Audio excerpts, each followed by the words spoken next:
Of the lent ദൈവവചനവുമായി ഇവിടെ നിൽക്കാൻ കിട്ടിയ അവസരത്തെ ഓർത്ത് നന്ദി പറയുന്നു. അതിനിങ്ങനെ ഒരു അവസരം തന്ന അച്ഛനോടുള്ള നന്ദി ആദ്യം രേഖപ്പെടുത്തുന്നു. അപ്പോൾ ഇന്ന് നമ്മുടെ 6th സൺഡേ ഓഫ് ലെൻഡ്, നമ്മുടെ നൊയമ്പിന്റെ ധ്യാനം നമ്മൾ തുടങ്ങിയത് കാനായിലെ കല്യാണ വീട്ടിൽ ഉള്ള അത്ഭുതം ധ്യാനിച്ചാണ് നമ്മൾ തുടങ്ങിയത്, വെള്ളം വീഞ്ഞാക്കിയത്. അതിനുശേഷം കുഷ്ഠരോഗിയുടെ സൗഖ്യം, അതിനുശേഷം പക്ഷവാതക്കാരന്റെ തളർവാദ രോഗിയുടെ സൗഖ്യം, കഫർനഹൂമിലെ ഭവനത്തിൽ 4 പേർ കൊണ്ടുവന്ന തളർവാദ രോഗിയുടെ സൗഖ്യം. അതിനുശേഷം നമ്മൾ കണ്ടത് കനാന്യ സ്ത്രീയുടെ വിശ്വാസവും അവളുടെ മകളുടെ സൗഖ്യവുമാണ്. കഴിഞ്ഞ ആഴ്ച നമ്മൾ ധ്യാനിച്ചത് കൂനിയായ സ്ത്രീയുടെ സൗഖ്യമാണ്. 18 സംവത്സരം കൂന് ബാധിച്ച സ്ത്രീ ദേവാലയത്തിൽ വന്ന് സൗഖ്യം പ്രാപിക്കുന്നത്. അപ്പോൾ ഇന്ന് നമ്മുടെ ധ്യാന വിഷയം എന്ന് പറയുന്നത് ബർത്തിമായി എന്ന അന്ധനായിട്ടുള്ള യാചകന്റെ വിശ്വാസവും സൗഖ്യവുമാണ്. അപ്പോൾ നമുക്ക് വായിക്കാം. മർക്കോസ് എഴുതിയ സുവിശേഷം 10-ാം അധ്യായം 46 മുതൽ 52 വരെയുള്ള വാക്യങ്ങൾ. അവർ യെരിഹോവിലെത്തി. പിന്നെ അവൻ ശിഷ്യന്മാരോടും വലിയ പുരുഷാരത്തോടും കൂടെ യെരിഹോവിൽ നിന്ന് പുറപ്പെടുമ്പോൾ തിമായിയുടെ മകനായ ബർത്തിമായി എന്ന കുരുടനായ ഒരു ഭിക്ഷക്കാരൻ വഴിയരികെ ഇരുന്നിരുന്നു.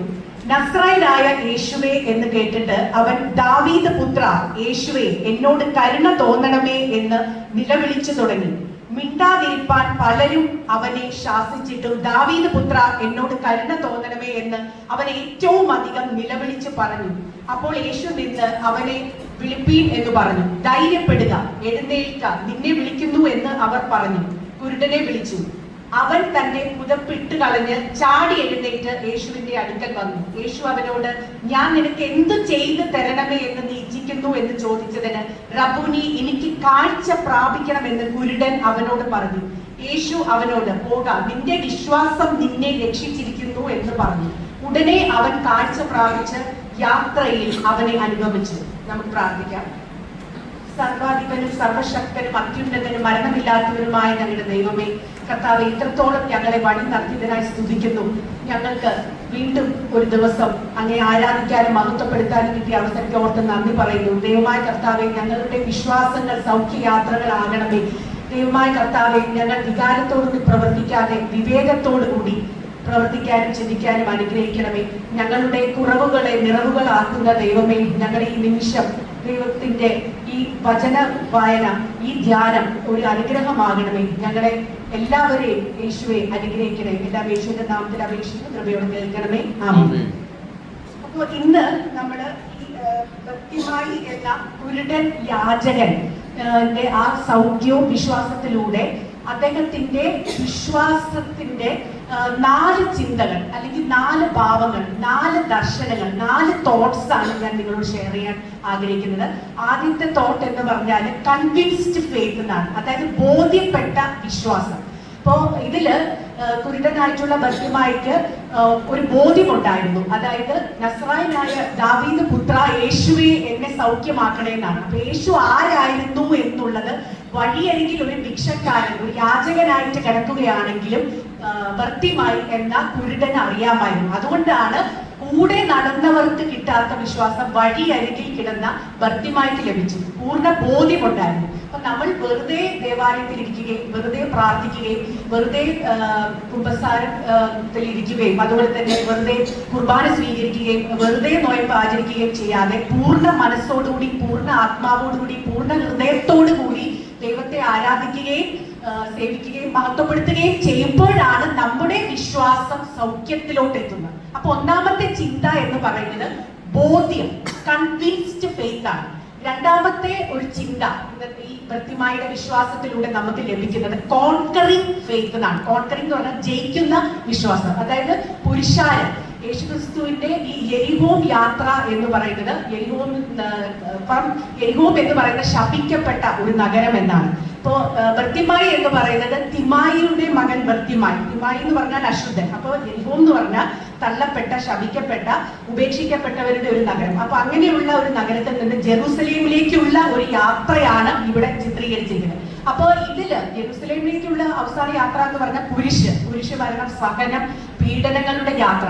അപ്പോൾ ഈ ഒരു യാത്രയിലാണ് ഈ പുരുഷാരം എപ്പോഴും യേശുക്രിസ്തുവിന്റെ പരസ്യ ശുശ്രൂഷയുടെ ഭാഗമായിരുന്നു. പുരുഷാരം അപ്പൊ മിണ്ടാതിരിക്കുക എന്ന് പറയുമ്പോൾ പിന്നെയും ഉച്ചത്തിലാണ് വൃത്തിമായി നിലവിളിച്ച് പറയുന്നത്. കാരണം വൃത്തിമായിക്ക് ആ ബോധ്യമുണ്ട്, ജീസസ് സൺ ഓഫ് ഡേവിഡ്, ജീസസിന് മാത്രമേ സൗഖ്യം തരാനായിട്ട് സാധിക്കത്തുള്ളൂ. അപ്പോൾ അതുകൊണ്ട് നിശബ്ദരാകും എന്ന് പറയുമ്പോൾ പിന്നെയും ഉച്ചത്തിൽ വിളിക്കുകയാണ്, നിലവിളിക്കുകയാണ്. അപ്പോൾ അതാണ് കോൺകറിങ് ഫെയ്ത്ത് എന്ന് പറയുന്നത്, ജയിക്കുന്ന വിശ്വാസം. ആ നിലവിളിച്ച് പറയുമ്പോഴാണ് മൂന്നാമത്തെ ചിന്തയിലോട്ട് നമ്മൾ വരുന്നത്. കോൺകറിങ് ഫെയ്ത്ത് കഴിഞ്ഞിട്ട് അത് കൺവേർട്ടഡ് ഫെയ്ത്ത് എന്ന് പറയും. കൺവേർട്ടഡ് എന്ന് പറഞ്ഞാൽ അത് രൂപാന്തരപ്പെടുന്ന വിശ്വാസം. അപ്പൊ രൂപാന്തരപ്പെടുന്ന വിശ്വാസം എന്ന് പറയുമ്പോൾ യേശുക്രിസ്തു കൃത്യമായിട്ട് ചോദിക്കുന്നുണ്ട്, നിനക്ക് എന്താണ് വേണ്ടത്? അപ്പൊ എനിക്ക് കാഴ്ച തരണം എന്നുള്ളത്. അപ്പൊ ആ പുതപ്പ് മാറ്റി രൂപാന്തരപ്പെടുക എന്ന് പറഞ്ഞാൽ നമ്മൾ നമ്മുടെ പഴയ ജീവിതം, ഓൾഡ് ലൈഫ്, പഴയ ജീവിതം ഉപേക്ഷിച്ചാൽ മാത്രമേ നമുക്ക് സ്വീകരിക്കേണ്ട പുതിയ കാര്യങ്ങൾ സ്വീകരിക്കാൻ സാധിക്കത്തുള്ളൂ. അപ്പൊ പഴയ ജീവിതം, ഈ പുതപ്പുകൾ, പാണ്ടക്കെട്ടുകളെല്ലാം എറിഞ്ഞുകൊണ്ടാണ് കൃത്യമായി ചാടി എഴുന്നേറ്റ് യേശുവിന്റെ അടുത്തേക്ക് ഓടി വരുന്നത്. എന്നിട്ട് എനിക്ക് കാഴ്ച തരണം എന്നാണ് പറഞ്ഞത്. കാഴ്ച, വിഷൻ, കാഴ്ച നൽകണം. അപ്പൊ അതാണ് മൂന്നാമത്തെ ചിന്ത, കൺവേർട്ടഡ് ഫെയ്ത്ത്. ഇപ്പൊ നാലാമത്തെ ചിന്ത എന്ന് പറയുന്നത് കണ്ടിന്യൂയിങ് ഫെയ്ത്ത്, അതായത് നിലനിൽക്കുന്ന വിശ്വാസം. അതിനുശേഷം വിശ്വാസം, ഈ കാഴ്ച ലഭിച്ചതിന് ശേഷം കൃത്യമായി യേശുവിന്റെ ശിഷ്യനായി മാറി എന്നാണ്. അതായത് ലോകത്തോട്ട് നോക്കാതെ, ലോകത്തിന്റെ, അതായത് ഈ ഒരു ആൾക്കൂട്ടത്തിന്റെ ഭാഗമാകാതെ, ആഘോഷത്തിന്റെ ഭാഗമാകാതെ യേശുവിനെ അനുഗമിക്കാൻ പൂർണ്ണ ബോധ്യത്തോടുകൂടി തീരുമാനിച്ചു. യേശുവിന്റെ ശിഷ്യനാവാൻ, ആ ഡിസൈപ്പിൾഷിപ്പ് എടുക്കാനായിട്ട് തീരുമാനിച്ചു. അതാണ് കണ്ടിന്യൂയിങ് ഫെയ്ത്ത്, അനുഗമിക്കുന്ന വിശ്വാസം. എന്നതിന്റെ അർത്ഥം എന്താന്ന് ചോദിച്ചാലും കുരിശെടുക്കാനുള്ള, യേശുവിനെ അനുഗമിക്കുക, ആ ഡിസൈപ്പിൾഷിപ്പിലൂടെ കുരിശ്, അതിലൂടെ ഉയർത്തെഴുന്നേൽപ്പ്, അതിലൂടെ നിത്യതയാണ് നമ്മൾ സ്വന്തമാക്കാനായിട്ട് പോകുന്നത്. അപ്പൊ ഇതാണ്, ഈ 4 ചിന്തകളാണ് ഞാൻ ഇന്ന് പകൽക്കാലം നിങ്ങളുടെ മുന്നിൽ എത്തിക്കാനായിട്ട് ശ്രമിക്കുന്നത്. അതായത് 1 കൺവിൻസ്ഡ്, ബോധ്യപ്പെടുന്ന വിശ്വാസം. 2 കോൺകറിങ്, ജയിക്കുന്ന വിശ്വാസം. മറ്റുള്ളവർ, ഈ ലോകം നമ്മളോട് പറയും മിണ്ടാതിരിക്കുക.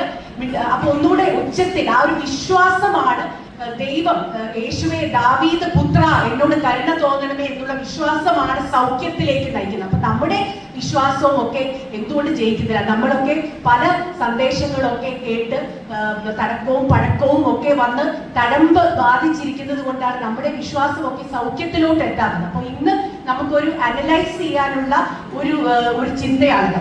അപ്പം ഈ കൺവേർട്ടഡ് ഫെയ്ത്തും വരുന്നുണ്ട്. അപ്പൊ ഈ പഴയത് ഉപേക്ഷിച്ചാലേ നമുക്ക് പുതിയത് സ്വീകരിക്കാനായിട്ട് സാധിക്കത്തുള്ളൂ. അതുപോലെ തന്നെ കണ്ടിന്യൂ ചെയ്യും യേശുവിന്റെ. അപ്പം ഇതില് നമ്മൾ ധ്യാനിച്ചതിൽ ആ കുഷ്ഠരോഗികളുടെ സൗഖ്യത്തിലും 10 പേരെ സൗഖ്യമാക്കിയതിൽ ഒരാൾ മാത്രമാണ് നന്ദി പറയാനായിട്ട് മടങ്ങി വന്നത്. അപ്പോൾ ഈ ഒരു ചിന്തയിലൊക്കെ നമുക്ക് നന്ദിയുള്ള ഒരു ഹൃദയം, അതായത് ദൈവത്തിന് 1ാം സ്ഥാനം കൊടുത്ത് ജീവിക്കുമ്പോൾ മാത്രമേ നമ്മൾ ഇന്ന് കാണുന്ന ഈ അതിവേഗം പാഞ്ഞുകൊണ്ടിരിക്കുന്ന ഈ ഒരു ലോകത്ത് നമ്മുടെ ബ്രെയിനിന് വരെ റെസ്റ്റ് ഇല്ല. കാരണം അത്രമാത്രം ഇൻഫർമേഷൻ ഓവർലോഡാണ്. ഇന്ന് നമ്മൾ യൂട്യൂബ് വേണോ, അല്ലെങ്കിൽ ആമസോൺ വേണോ, നെറ്റ്ഫ്ലിക്സ് കാണണോ, അല്ലെങ്കിൽ വാട്സാപ്പിൽ ഒരു സന്ദേശം വന്നു, പല രീതിയിൽ നമുക്ക് ബ്രെയിനിന് വരെ റെസ്റ്റ് ഇല്ല. ഒരുപാട് ഇൻഫർമേഷൻ ഓവർലോഡ് ആയിട്ടുള്ള ഈ കാലഘട്ടത്തിൽ പ്രത്യേകിച്ച് എനിക്ക് തോന്നുന്നു നുണയുടെ ഒരു അരൂപി, അല്ലെങ്കിൽ അർദ്ധസത്യത്തിന് പ്രാധാന്യം കൊടുക്കുന്ന ഒരു കാലഘട്ടം. നുണ എന്ന് പറയുമ്പോൾ അത് ആന്റി ക്രൈസ്റ്റിന്റെ, എതിർ ക്രിസ്തുവിന്റെ ഒരു അരൂപിയാണ്. കാരണം ഇന്ന് നമുക്ക് ഏറ്റവും എളുപ്പം നുണയാണ് വിശ്വസിക്കാൻ എളുപ്പം. നമുക്ക് താല്പര്യവും അതാണ്. സത്യത്തെക്കാട്ടിലും കൂടുതൽ നുണ നല്ല രീതിയിൽ പ്രസന്റ് ചെയ്ത് അത് ജയിപ്പിക്കുന്ന ഒരു കാലഘട്ടം. അതുകൊണ്ട് തന്നെ നമുക്ക് വിവേകം, വിസ്ഡം, ഡിസേൺമെന്റ്, ശലോമോൻ, കിങ് സോളമൻ ചോദിച്ചതുപോലെ ഡിസേൺമെന്റ് ആണ് നമ്മൾ ചോദിക്കേണ്ടത് ദൈവത്തോട്. പ്രത്യേകിച്ച് ഇന്നത്തെ ഒരു കാലഘട്ടം എന്ന് പറഞ്ഞാൽ സ്പിരിച്വൽ അല്ലെങ്കിൽ എത്തിക്കൽ അൽസൈമേഴ്സ് നമ്മൾ ബോധപൂർവം മറക്കുകയാണ്. Spiritual darkness, domestic darkness, fatherlessness. ഇത് നമ്മുടെ ഭവനങ്ങളിൽ, കുടുംബങ്ങളിൽ സമാധാനമില്ലാതെ തർക്കവും വഴക്കവും, ഭിന്നത, ശത്രുത, കലഹം, വെറുപ്പ്, ഇങ്ങനത്തെ അരൂപികളുള്ള ഈ ഒരു സമയത്ത് നമുക്ക് ഈ ഒരു കാലഘട്ടത്തിൽ, നൊയമ്പിന്റെ കാലഘട്ടത്തിൽ നമുക്ക് ദൈവത്തിന്റെ അനുഗ്രഹത്തിനും സൗഖ്യത്തിനും ഒക്കെ ആയിട്ട് പ്രാർത്ഥിക്കണമെങ്കിൽ നമ്മളിപ്പോ ഞാൻ ആലോചിക്കായിരുന്നു, യെരിഹോവിൽ എത്തിയപ്പോൾ യേശുവിന്റെ മുതുമുത്തശ്ശിയെ ഓർത്ത് കാണുന്നുള്ളത്. കാരണം മത്തായി എഴുതിയ സുവിശേഷത്തിലെ വംശാവലിയിൽ, ആ പരമ്പരയിൽ റാഹാബിന്റെ നാടാണ് ഈ ജെറീക്കോ എന്ന് പറയുന്നത്. നമ്മൾ ചിന്തിക്കുകയാണെങ്കിൽ അറിയാം, യേശുവിന്റെ മുതുമുത്തശ്ശിമാര് 4 പേരാണ്: ബത്ശേബ, താമാർ, റാഹാബ്, റൂത്ത്. അപ്പൊ അതിൽ റാഹാബ് എന്ന വേശ്യ താമസിച്ചിരുന്ന സ്ഥലമാണ് ജെറീക്കോ. അതായത് കാനാൻ ദേശം ഉറ്റുനോക്കാൻ പോയ 2 ചാരന്മാരെ ഈ റാഹാബാണ് ഒളിപ്പിച്ചത്. റാഹാബിന് അറിയായിരുന്നു തന്റെ ഇസ്രായേലിന്റെ ദൈവം ശക്തനാണ്, ഈ ഒരു ദേശം അവർക്ക് ലഭിക്കുമെന്നുള്ള ആ ഒരു വിശ്വാസം. വിശ്വാസത്തിന്റെ മാതൃകയായിട്ടാണ് യാക്കോബ് സ്ലീഹ റാഹാബിനെയും അവതരിപ്പിക്കുന്നത്. അപ്പൊ യേശുക്രിസ്തു തന്റെ മുതുമുത്തശ്ശിയെ വല്യമ്മ ആയിട്ടുള്ള റാഹാബിനെ ഈ ജെറിക്കോയില് എത്തിയപ്പോൾ ഓർത്ത് കാണും. അപ്പോ നമുക്ക് നമ്മുടെ പൂർവികര് വലിയൊരു മാതൃകയാണ്. പ്രത്യേകിച്ച് ഇന്നത്തെ ഒരു കാലഘട്ടത്തിൽ നമ്മൾ ചിന്തിക്കുകയാണെങ്കിൽ കൂടുതലും തെറ്റ് ചെയ്യാൻ പ്രേരിപ്പിക്കുന്ന മാതാപിതാക്കൾ, അതായത് ഹെറോദിന്റെ ഭാര്യയെ പോലെ. പിന്നെ നമ്മൾ നോക്കുകയാണെങ്കിൽ നമുക്ക് നമ്മുടെ നിലപാടുകൾ നോക്കുകയാണെങ്കിൽ നമ്മൾ യേശുക്രിസ്തുവിന്റെ കൂടെ നിൽക്കും, പിലാത്തോസിന്റെ കൂടെ നിന്ന് വിധിയും പറയും. വേട്ടക്കാരന്റെ കൂടെ സഞ്ചരിക്കുകയും ചെയ്യും, ഇരയുടെ കൂടെ സഹതപിക്കുകയും ചെയ്യും. പീലാത്തോസും ശരിയാണ്, യേശുക്രിസ്തുവും ശരിയാണെന്ന് പറയുന്ന നിലപാട്, ആരെയും പരിക്കേൽപ്പിക്കാനായിട്ട് ഇഷ്ടപ്പെടാത്ത രീതിയിൽ. അതുപോലെ തന്നെ നമ്മൾ ഇന്നത്തെ ഒരു കാലഘട്ടം എന്ന് പറയുകയാണെങ്കിൽ, ഇന്നത്തെ ഒരു കാലഘട്ടത്തിന്റെ ചിന്താഗതി എന്ന് പറയുകയാണെങ്കിൽ എലീശയെക്കാട്ടിലും ഗേഹസിയുടെ നിലപാടാണ് ശരി എന്ന് പറയുന്ന എന്ന് ചിന്തിക്കുന്ന ഒരു കാലഘട്ടം. കാരണം സച്ചിദാനന്ദൻ എന്ന കവിയുടെ ഒരു വരി ഞാനിപ്പോ ഓർക്കുകയാണ്: അരി വാങ്ങാൻ ക്യൂവിൽ നിൽക്കുന്നു ഗാന്ധിജി, അരികെ ഊറ്റൻ വണ്ടിയിൽ പാഞ്ഞു പോകുന്നു ഗോഡ്സെ. അങ്ങനെ ഹിറ്റ്ലർക്കും ഗോഡ്സേക്കും ഒക്കെ നെഗറ്റീവ് ആയിട്ടുള്ള അങ്ങനെയുള്ള നെഗറ്റീവ് വ്യക്തികൾക്ക് ആരാധകരുള്ള ഈ ഒരു കാലഘട്ടത്തിൽ നമ്മൾക്ക് സത്യത്തിനും ധർമ്മത്തിനും നീതിക്കും വേണ്ടി ഉറച്ച നിലപാടുകളോടുകൂടി നിൽക്കേണ്ടിയിരിക്കുന്നു. ഇന്ന് നമുക്കറിയാം, ധൂർത്തപുത്രന്മാരും ധൂർത്തപുത്രിമാരും അവരുടെ എണ്ണം കൂടി വരികയാണ്. അങ്ങനെയുള്ളവരുടെ എണ്ണം കൂടി വരുന്നു. അതുപോലെ തന്നെ പൊത്തിഫറിന്റെ ഭാര്യയുടെ പ്രലോഭനം ചെറുത്തു നിൽക്കാൻ ആത്മസംയമനം കുറഞ്ഞ അവരുടെ എണ്ണമാണ് ഇന്ന് കൂടുതൽ. കാരണം അന്ന് ജോസഫിനെ ഓർത്താണ് പൊത്തിഫറിന്റെ ഭവനത്തെ യേശു അനുഗ്രഹിച്ചത്, ദൈവം അനുഗ്രഹിച്ചത് എന്ന് പറയുന്ന പോലെ.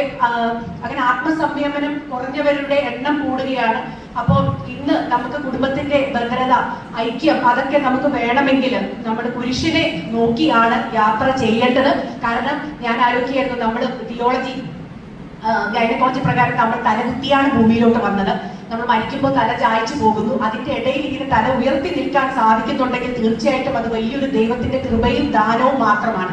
അപ്പോൾ ഇൻഎലിജിബിൾ ആയിട്ടുള്ള നമുക്ക് ദൈവം ഇത്രയും അനുഗ്രഹം തന്നിട്ടുണ്ടെങ്കിൽ പുരുഷനെ നോക്കി നമ്മൾ യാത്ര ചെയ്യുകയാണ് വേണ്ടത്. കാരണം ലോകത്തെ നോക്കിയാൽ നമുക്ക് ഒരിക്കലും സമാധാനവും നമ്മൾ ഉദ്ദേശിക്കുന്ന സൊല്യൂഷനിലോട്ടോ നമ്മൾ എത്തത്തില്ല. ദൈവത്തിലോട്ട് നോക്കിയാൽ മാത്രമേ അത് ലഭിക്കത്തുള്ളൂ. ഇപ്പോ നമ്മൾ ചിന്തിക്കുകയാണെങ്കിൽ എനിക്ക് ഏറ്റവും വലിയ യേശുക്രിസ്തു നല്ലൊരു ടീച്ചറായിരുന്നു. അദ്ദേഹം പഠിപ്പിച്ചത് ഉപമകളിലൂടെയാണ്. ആ 10 കന്യകമാരുടെ ഉപമ എന്നെ ഏറെ സ്വാധീനിച്ചിട്ടുണ്ട്. കാരണം അതിൽ വിവേകമതികളായിട്ടുള്ള 5 കന്യകമാരും വിവേകശൂന്യ ആയിട്ടുള്ള 5 കന്യകമാരും ഉണ്ട്. അപ്പോ ഈ മണവാളൻ വരുന്ന സമയത്ത് വിവേകമതികളുടെ കയ്യിൽ എക്സ്ട്രാ ഓയിൽ ഉണ്ടായിരുന്നു, വിവേകശൂന്യകളുടെ കയ്യിൽ എണ്ണയും ഇല്ലായിരുന്നു. അപ്പൊ ഇവര് ഈ വിവേകമതികളോട്, ബുദ്ധിയുള്ളവരോട് ഓയില് എണ്ണ കടം ചോദിക്കുമ്പോൾ അവർ പറയുന്നത് അവർക്ക് തരാൻ സാധിക്കത്തില്ല. അങ്ങനെയാണെങ്കിൽ 2 പേരുടെയും വിളക്ക് അണഞ്ഞു പോകും, നിങ്ങൾ പുറത്തു പോയി വാങ്ങിക്കോ. അങ്ങനെ പുറത്തുപോയി വാങ്ങി വരുന്ന സമയത്ത് മണവാളൻ വന്നു. ഈ 5 കന്യകമാരും അകത്തോട്ട് പ്രവേശിച്ചു, വാതിലടച്ചു. ഇവർ 5 പേര് മടങ്ങി വന്ന് മുട്ടുന്ന സമയത്ത് ദൈവം പറയാണ്, ഞാൻ നിങ്ങളെ അറിയുന്നില്ല എന്നുള്ളത്. അപ്പൊ ഈ ഒരു ഭാഗം എന്നെ ഏറെ ചിന്തിപ്പിച്ചിട്ടുള്ളതാണ്. കാരണം ഈ സ്പിരിച്വൽ റെഡിനെസ് എന്ന് പറയുന്നത് it cannot be borrowed or transferred. അപ്പൊ നമ്മൾ എപ്പോഴും ദൈവത്തിന്റെ 2ാം വരവിനായി നമ്മൾ കാത്തിരിക്കണം, ഒരുങ്ങിയിരിക്കണം. ഒരുങ്ങിയിരിക്കുക എന്ന് പറഞ്ഞാൽ നമ്മൾ മേലോട്ട് ആകാശത്ത് നോക്കി ഇരിക്കുക എന്നുള്ളതല്ല. നമ്മൾ എപ്പോഴും വിശ്വസ്തയോടുകൂടി, വിവേകത്തോടുകൂടി ദൈവം നമ്മളെ ഏൽപ്പിച്ചിരിക്കുന്ന ഒരു സ്ഥാനം, അത് എത്ര നിസ്സാരമാണെങ്കിലും, ഇപ്പൊ ഒരു ബിൽഡിങ്ങിൽ ആണിയാണെങ്കിലും കമ്പിയാണെങ്കിലും, ഇപ്പൊ തൂണാവണമെന്നോ ഫൗണ്ടേഷൻ ആവണമെന്നോ ഒന്നുമല്ല നമ്മൾ ആഗ്രഹിക്കുന്നത്. ഏത് ചെറിയ കുഞ്ഞു സ്ഥാനമാണെങ്കിലും അത് വിവേകത്തോടുകൂടി, വിശ്വസ്തയോടുകൂടി നമ്മുടെ ജോലി ചെയ്യുക. അതുപോലെ തന്നെ നമ്മുടെ ദൈവം തന്നിരിക്കുന്ന ടാലന്റുകൾ അത് വർദ്ധിപ്പിച്ച് ദൈവത്തെ മഹത്വപ്പെടുത്താൻ, to glorify the kingdom of God. അപ്പോ ഈ ബർത്തിമായി എന്ന കുരുടനായിട്ടുള്ള യാചകൻ നൽകുന്ന വലിയൊരു സന്ദേശമാണ്, അതായത് ബോധ്യപ്പെടുത്തുന്ന വിശ്വാസം, അതായത് കൺവിൻസ്ഡ് ഫെയ്ത്ത്. 2ാമത് കോൺകേർഡ് ഫെയ്ത്ത്, ജയിക്കുന്ന വിശ്വാസം. 3ാമത് കൺവേർട്ടഡ് ഫെയ്ത്ത്, അനുദപിക്കുന്ന, മാറ്റമുണ്ടാക്കുന്ന വിശ്വാസം. 4ാമത് കണ്ടിന്യൂയിങ് ഫെയ്ത്ത് ആണ്. അതായത് നമ്മൾ കാഴ്ച വേണം എന്ന് പറഞ്ഞപ്പോൾ കാഴ്ച ലഭിച്ച് യേശുവിന്റെ ശിഷ്യനായി മാറുകയാണ് കുരിശിലേക്ക്. അതുവഴി ഉയർപ്പിലോട്ടും നിത്യതയിലോട്ടുമുള്ള യാത്ര. അപ്പൊ ഈ ഒരു നൊയമ്പിന്റെ ധ്യാനം നമുക്ക് എല്ലാവർക്കും, നമ്മുടെ കുടുംബത്തിനും തലമുറയ്ക്കും ഒക്കെ അനുഗ്രഹത്തിനും സൗഖ്യത്തിനും വിടുതലിനും ഡെലിവറൻസിനും ഒരു കാരണമാകട്ടെ എന്ന് ഞാൻ പ്രാർത്ഥിക്കുന്നു.